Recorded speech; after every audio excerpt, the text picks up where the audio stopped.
Mental math कक्षा 10। मैं हूं हरी सर और आप सभी बच्चे देख रहे हैं आपका अपना YouTube channel math with Hari sir special Hindi medium के बच्चों के लिए। तो आज हम करने वाले हैं बच्चों मेंटल मैथ चैप्टर 3 अध्याय 3 का अगला भाग। तो आइए करना शुरू करते हैं। क्या कहता है बच्चों, ये देखिए अध्याय 3 का अगला भाग यानी प्रश्न नंबर 49। 48 तो मैंने करा दिए हैं, तो 49 प्रश्न नंबर 49 क्या कहता है, यदि किसी भिन्न के अंश में 2 जोड़ दिया जाए तो वह 1/2 हो जाती है, और यदि हर में 1 घटा दिया जाए तो वह 1/3 हो जाती है। तो भिन्न ज्ञात बताओ। तो भिन्न बतानी है आपको, तो भिन्न मान लेते हैं।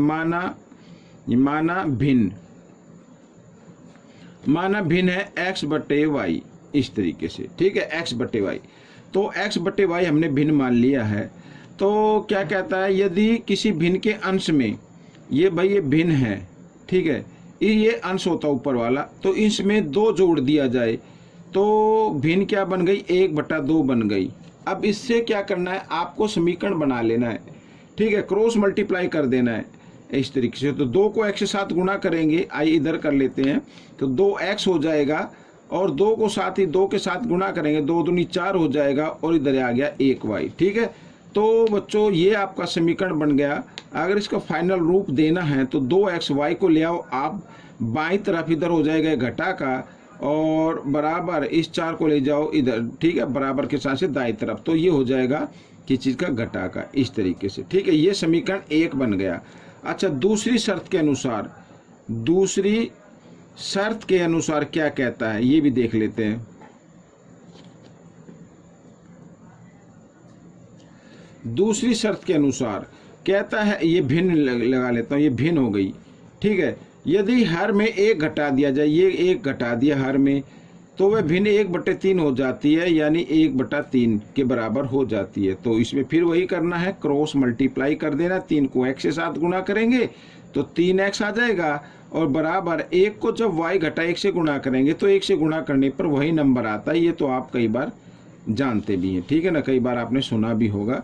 तो अब बच्चों 3x y को ले आओ आप बाईं तरफ, तो हो जाएगा घटा का, और बराबर घटा 1। ये समीकरण बन गया 2। अब समीकरण 1 व 2 से हम भिन्न निकालेंगे, ठीक है, समीकरण 1 2 से। तो x y का मान आपको निकालना है, ठीक है, उसके बाद हम इसको करना शुरू करेंगे। अब देखो समीकरण 1 मैं इधर लिख लेता हूँ, 2x, ठीक है, और घटा y बराबर घटा 4। ये समीकरण 1 जो था मैंने इधर लिख लिया। समीकरण 2 इसके नीचे लिख लेते हैं, 3x घटा y और बराबर घटा 1, ठीक है। अब हम क्या करेंगे, क्योंकि y के जो चर वाला ये y वाला है, ये क्या है, बराबर है। अब हमें इसको घटाना है, ठीक है ना। तो घटाने के लिए क्या करना है, तो घटा का निशान लगा दीजिए। ये घटा का हो गया, तो ये घटा का, तो ये जमा का हो जाएगा, और ये भी जमा का हो जाएगा। तो ये घटा जमा घटा ऐसे कट जाएंगे।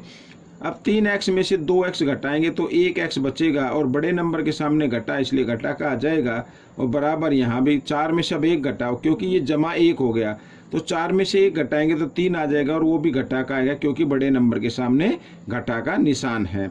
तो घटा से घटा का निशान कट गया, तो x बराबर कितना आ गया, 3 आ गया। तो बच्चों ये तो आ गया अंश आपका। अब हमें क्या निकालना है, हमें हर भी निकालना है। तो क्या करना पड़ेगा, अब इस x के मान को समीकरण 1 में रख दो या समीकरण 2 में रख दो, ठीक है। आइए रखते समीकरण 1 में। तो मैं लिख लेता हूं, x का मान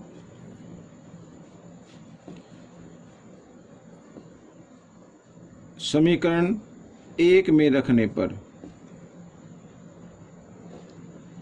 समीकरण 1 में रखने पर, ठीक है, ये समीकरण 1 रहा, तो 2x की जगह x का मान रख दिया। x का मान आया 3, और जमा, सॉरी यहाँ पर घटा है, चलो घटा y, ये घटा का निशान है बच्चों, ठीक है, और बराबर घटा 4, ठीक है, और 3 दूनी 6 हो गया, 3 दूनी 6, 6 इधर जमा का है, इधर आएगा तो ये घटा का हो जाएगा। मैं दूसरे पेज पर आपको बता देता हूँ, ठीक है ना, दूसरे पेज पर मैं इस पे बता देता हूँ। देखो तो ये कितना हो गया बच्चों, 6 हो गया, यानी 6 घटा y बराबर घटा 4, ठीक है। तो घटा y बराबर घटा 4, ये 6 इधर जमा में, इधर आकर ये घटा में हो जाएगा, ठीक है। तो घटा y बराबर आ गया घटा 10। ठीक है, घटा से घटा का निशान कट गया, y बराबर कितना आ गया 10 आ गया।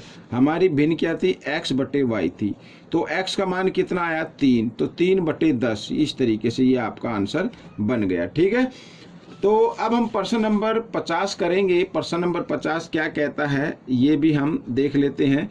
एक भिन्न का हर अपने अंश के दुगने से 4 अधिक है। ठीक है, तो जब अंश और हर दोनों में से 6 घटा दिया जाए तो हर अंश का 12 गुना हो जाता है। भिन्न बतानी है, तो इसमें हम अलग अलग ले लेते हैं। ठीक है, ऐसे कर लेते हैं, माना भिन्न का अंश, ठीक है, ये बराबर x व हर बराबर y। ठीक है, ये मान लेते हैं। अब देखो, ये एक तरफ मैं लिख लेता हूँ अंश और दूसरी तरफ लिख लेता हूँ मैं हर। ठीक है, इस तरीके से लिख सकते हैं। तो कहता है कि एक भिन्न का हर, ये जो हर है ना, ये अंश के दुगने से, ये अंश जो इसके दुगने से 4 अधिक है, ये जमा 4 है, ऐसे। ठीक है, तो ये आपका समीकरण बन गया पहला। तो 2x y को ले आओ आप बाईं तरफ, तो घटा y हो जाएगा, और बराबर ये 4 इधर जमा में इधर आकर ये घटा 4 हो जाएगा, तो समीकरण 1 बन गया। ठीक है, अच्छा, नई शर्त के अनुसार, यहाँ पर लिख देता हूँ, नई शर्त के अनुसार। अब ठीक है, तो एक तरफ फिर वही लिख लेते हैं, भिन्न लिख लेते हैं, अंश लिख लेते हैं, और एक तरफ लिख लेते हैं हर। ठीक है, क्या कहता है, यदि अंश और हर दोनों में से 6 घटा दिया जाए, ये हमने 6 घटा दिया और इसमें से भी 6 घटा दिया। ठीक है, तो हर अंश का 12 गुना हो गया, तो ये जो है हर, ये अंश का क्या हो गया 12 गुना हो गया, इस तरीके से। ठीक है, अंश का 12 गुना हो गया। आइए 12 को x के साथ गुना करेंगे, 12x हो जाएगा, और 12 को 6 के साथ गुना करते हैं, 12 6 72, और बराबर y घटा 6। ठीक है, अब क्या करना है, 12x y को लेके आना है आपको बाईं तरफ, तो हो जाएगा घटा का, और घटा 6 है इधर दाईं तरफ, तो 72 को भी ले आओ दाईं तरफ, ये हो जाएगा जमा का। ठीक है, इस तरीके से। तो 12x घटा y बराबर 72 में से 6 घटा देंगे, क्योंकि जमा घटा घटा होते हैं, तो कितना आ जाएगा 66 आ जाएगा। समीकरण 2 आ गया। अब समीकरण 1 व 2 से हम कर लेते हैं इधर। ठीक है ना, तो देखो, ये तो लिख दिया मैंने समीकरण 2 को, ऊपर लिख लो या 1 को लिख लो, उससे कोई फर्क नहीं पड़ेगा। ठीक है, तो 2x घटा y और बराबर घटा 4। ठीक है, अब आप देख रहे हैं खुद यहाँ पर कि y वाला जो चर है ये, ठीक है, ये बराबर है, लेकिन निशान भी एक जैसे हैं। तो हम क्या करेंगे, निशान बदलेंगे इसका। तो बदलने के लिए हम क्या करेंगे, घटा देंगे, घटा का निशान लगा देंगे। ये घटा का हो गया तो ये निशान बदल जाएगा, ये जमा का हो जाएगा, ये भी जमा का हो जाएगा। जब समीकरण में पहले नंबर का निशान चेंज होता है, बदलता है, तो सभी निशान बदल जाते हैं। ठीक है, जमा घटा घटा हो गए। अब 12x में से 2x घटाएंगे तो 10x बचेगा। 12 बड़ा नंबर, इसके सामने कोई निशान नहीं, कोई निशान मत लगाइए। और 66, ये जमा 4 हो गया, 66 और 4 70 हो गया बच्चों। x का मान निकाल लेते हैं, 70 बटे 10। ठीक है, ये क्योंकि 10 इधर गुणा में था, इधर आकर ये भाग में आ गया। ठीक है, अब हम इसको 10 एकम 10, 10 सत्ते 70, तो x बराबर कितना आ गया 7 आ गया। अब x का मान समीकरण 1 में रखो या समीकरण 2 में रखो, आपका जो है हर आ जाएगा। ठीक है, मैं यहाँ पर लिख देता हूँ x का मान समीकरण 1 में रखने पर, ठीक है, समीकरण 1 में रखने पर, तो 2x लिखा हुआ है, 2x, x की जगह x का मान रखेंगे 7 और घटा y बराबर घटा 4। ये समीकरण आप देख रहे हैं 2, इस पे हमने इसको लिख लिया ये वाले समीकरण में। ठीक है ना, तो ये मैंने कर दिया है। अब बच्चों देखो, 2 सत्ते कितना होता है 14 होता है, तो घटा y बराबर घटा 4। ठीक है, ये 14 इधर जमा में है, इधर आकर ये घटा में आ जाएगा। ठीक है, इस तरीके से। तो घटा y बराबर घटा 4 और घटा 14 घटा 18 होते हैं। घटा से घटा का निशान कट गया, y बराबर कितना आ गया 18 आ गया। तो पूछा भिन्न बताइए, भिन्न बताइए। ठीक है, लिखा भिन्न बताइए। तो भिन्न क्या होगी भाई, अंश ऊपर आएगा और हर नीचे आएगा। अंश का मान आया 7 और इसका हर का मान आया है 18। तो ये आपका उत्तर बन गया। ठीक है, तो इस तरीके से प्रश्न हल हो गया। अब हम करेंगे प्रश्न नंबर 51। ये रहा आपके सामने प्रश्न नंबर 51। ठीक है, अब प्रश्न नंबर 51 क्या कहता है ये देख लेते हैं। ये भी बहुत ही आसान है। दो संख्याएं 3:4 के अनुपात में हैं। यदि प्रत्येक संख्या में 8 जोड़ दिया जाए तो अनुपात 4:5 हो जाता है। दोनों संख्याओं का योगफल बताना। योगफल बताना भाई, ये ध्यान रखना है। अब 3 संख्याओं का अनुपात दिया हुआ है तो हम इनको मान लेते हैं। माना पहली संख्या 3x और दूसरी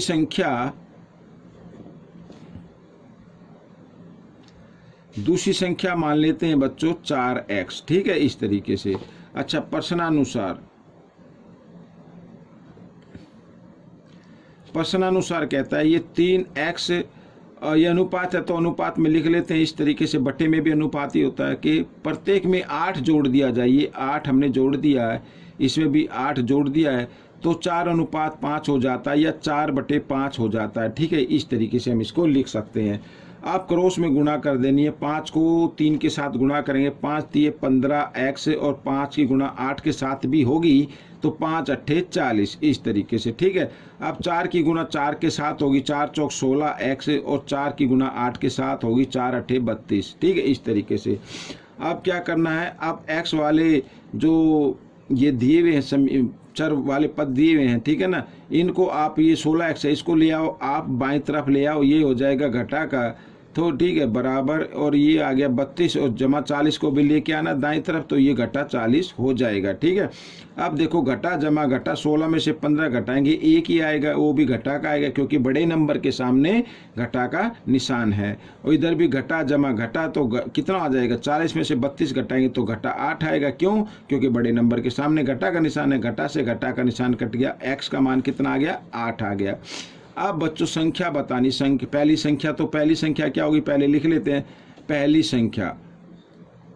पहली संख्या थी बच्चों 3x थी ना, तो 3 × 8, x की जगह x का मान रखना है 8, 8 × 24, तो ये पहली संख्या आ गई।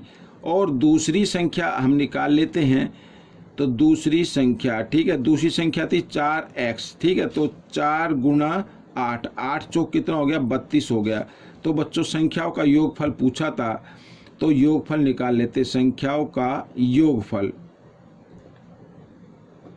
इन संख्याओं को जमा कर दो, 24 जमा 32। ठीक है, 4 और 2 6, 3 और 2 5, 56। ये आपका उत्तर आ गया। ठीक है,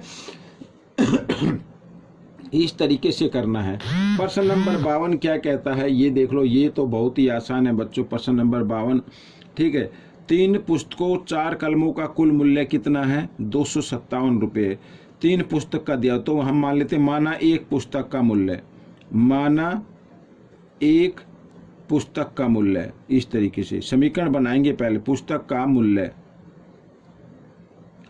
माना एक पुस्तक का मूल्य x रुपये। ठीक है, और 3 पुस्तक का मूल्य कितना हो जाएगा, 3 पुस्तक का मूल्य कितना हो जाता, 3x हो जाएगा। ठीक है, अच्छा, एक कलम का मूल्य निकाल लेते। एक कलम का मूल्य, एक कलम का मूल्य कितना है, y रुपये मान लेते हैं।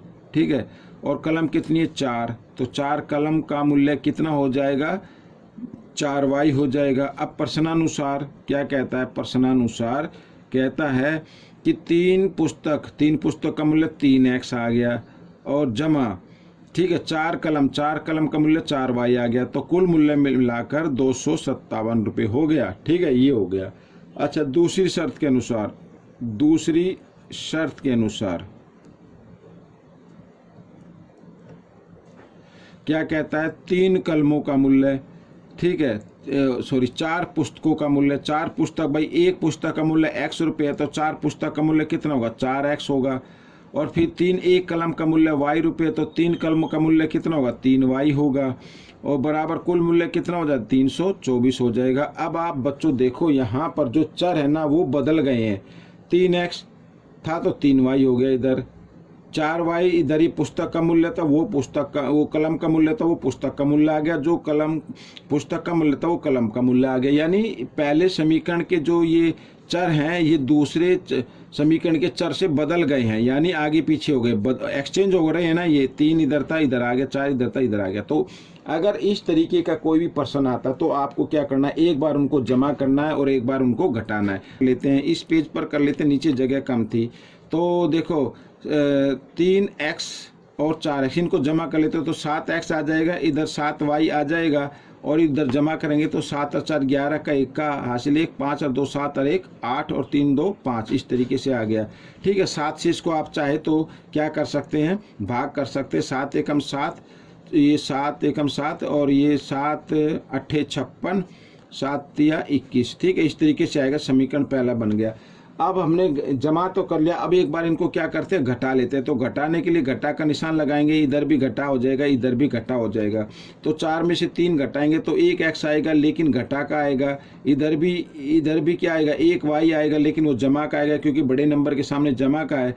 और इनको आपस में घटाएंगे तो घटा लीजिए, इधर 324 और 257 को हम घटा लेते। 4 में से 7 नहीं जा सकते, हासिल 14 में से 7 गए 7, यहाँ पे रह गया 1 में से 5 नहीं जा सकते, हासिल 11 में से 5 गए 6 आ गया। ठीक है, इस तरीके से क्या आ गया, 67 आ गया। ये समीकरण बन गया आपका दूसरा, समीकरण दूसरा आ गया। अब समीकरण 1 व हम 2 से, ठीक है, इनको आप रख लीजिए इस तरीके से, x जमा, पहले समीकरण 1 लिख लेते हैं, ये लिख लिया, और उसके बाद समीकरण 2 लिख लेते हैं, ये मैंने लिख लिया है इधर। ठीक है, अब एक बार इनको क्या करना है, इनको जमा कर लीजिए। ठीक है, अब ये देखो अगर यहाँ पर हम देखें जमा, ये घटा जमा घटा घटा, ये तो कट ही रहे हैं, तो 1y और 1y ये 2y हो गए, और बराबर इनको भी जमा कर लेते हैं। 3 और 3 6, 8 और 6 14। ठीक है, इस तरीके से अब 2 से इसको भाग कर देते हैं, 2 एकम 2, 2 सत्ते 14 और 2 तिया 6, यानी y का मान कितना आ गया, 73 आ गया बच्चों। y का मान कितना आ गया, 73 आ गया। अब y के मान को, ठीक है, y का मान क्या था, y का जो मान हमने रखा था वो कलम का मूल्य था। ठीक है, तो आइए y के मान को रख देते हैं। y का मान समीकरण 1 में रखने पर, ठीक है, ये समीकरण 1 रहा, तो x जमा y लिखा, y की जगह y का मान रख देते हैं और बराबर 83। ठीक है, तो x बराबर 83 और जमा 73, इधर आकर घटा 73 हो जाएगा, और घटाएंगे तो कितना आ जाएगा, 10 आ जाएगा। तो x का मान क्या था, पुस्तक का मूल्य, पुस्तक का मूल्य कितना आ गया, 10 रुपये आ गया। तो लिखा 2 पुस्तकों का और 2 कलमों का कुल मूल्य क्या होगा, तो एक पुस्तक का मूल्य कितना है, 10 रुपये, तो 2 का क्या होगा, 2 गुणा 10 हो जाएगा। ठीक है, जमा, और एक, ठीक है, एक कलम का मूल्य कितना, 73 है, तो 2 का क्या होगा, 2 गुणा 73 हो जाएगा। ठीक है, इनको क्या कर देते हैं, हम इनको जमा कर देते हैं इस तरीके से। तो 10 दूनी 20 और जमा इधर 73, 2 तिया 6, ठीक है, 2 सत्ते 14। आइए इनको जमा कर लेते, तो 6 और 4 और 2 6, 166 आ गया बच्चों। ये आपका उत्तर बन गया है। ठीक है, इस तरीके से ये प्रश्न आपका हल हो गया है। तो आइए करते हैं बच्चों यहाँ पर कोई प्रश्न नंबर हम करने वाले हैं 53। ठीक है, ये रहा प्रश्न नंबर 53। ये भी बड़ा आसान है, बिल्कुल ऐसे ही जैसे अभी किया प्रश्न नंबर 52। ठीक है, कितना क्या कहता है, 37 मार्कर और 53 फाउंटेन पेन का कुल मूल्य दिया हुआ है। ठीक है, फिर 53 मार्कर और 37 फाउंटेन पेन का कुल मूल्य दिया हुआ है। तो बताना एक मार्कर और 3 फाउंटेन पेन का कुल मूल्य बताना है। आइए करना शुरू करते हैं। ठीक है, तो यहाँ पर मान लेते हैं, माना मार्कर का, माना एक मार्कर का मूल्य, एक मार्कर का मूल्य कितना मान लेते हैं, x रुपये मान लेते हैं, और एक फाउंटेन पेन का मूल्य हम मान लेते हैं y रुपये। ठीक है, प्रश्नानुसार 37 मार्कर का मूल्य 37x हो जाएगा, जमा, और 53 फाउंटेन का मूल्य 53y हो जाएगा, का कुल मूल्य कितना आता है, 3200 आता है। ठीक है, इस तरीके से।